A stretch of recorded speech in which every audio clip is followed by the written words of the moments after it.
Okay, we're going to test the landing gear. Turn it upside down. And we flip the gear switch.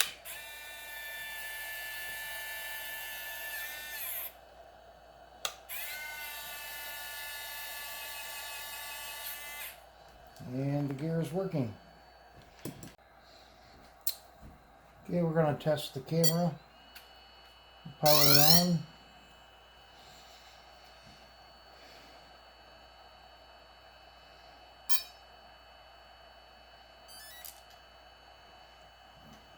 Camera powered up.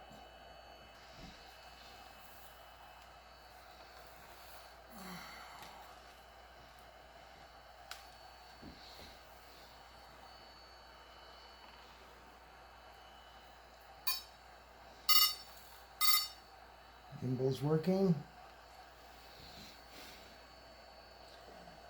Got a green LED on the camera. Check the pan.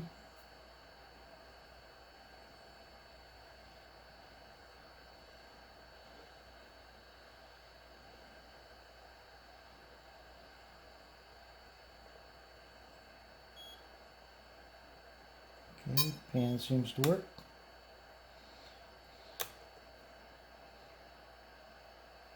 Check the global rotation, that's working.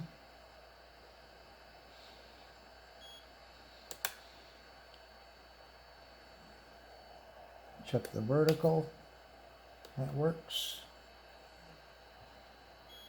And the tilt functions.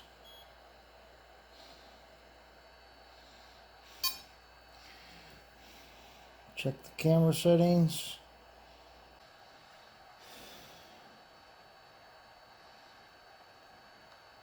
Now we'll snap a picture. Okay.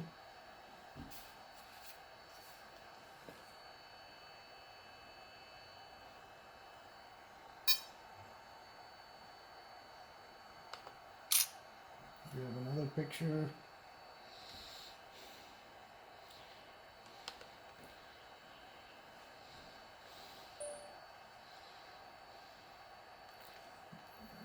Take a quick video.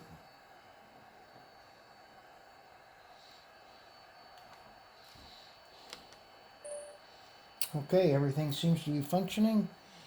We'll turn off the GPS.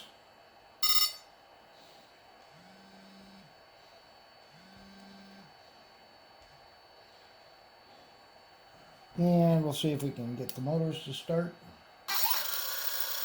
Okay, all the motors run. Adjust the camera a little.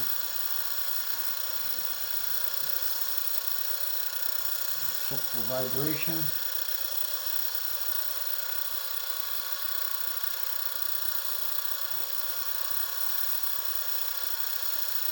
All the motors seem to be very smooth.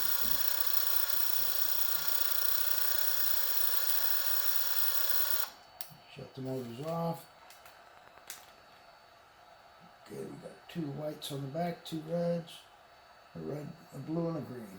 So all I need to do is put two covers on to replace the broken ones, and I think we're good to go. This was the retract module. The yoke is broken inside, so I've replaced the entire module. And this motor arm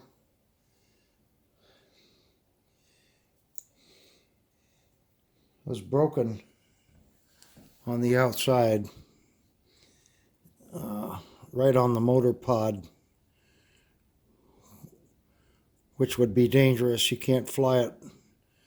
You can't fly it with a broken motor pod or it'll come apart.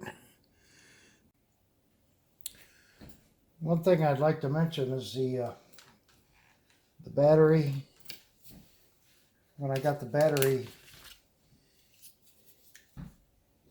out of the case, it was reading 16.2 volts, which means that it was nearly fully charged. I've discharged it to storage level, which is 15.2, 15.3 volts. Leaving the battery charged causes it to get puffy, and I don't know if you can see that.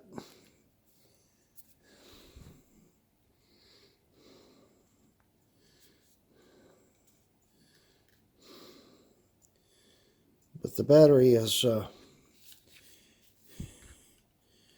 gotten puffed up a little. It's still soft, and so this battery is probably still usable. But they have to be discharged after a day or so. You can't leave them on full storage or full charge.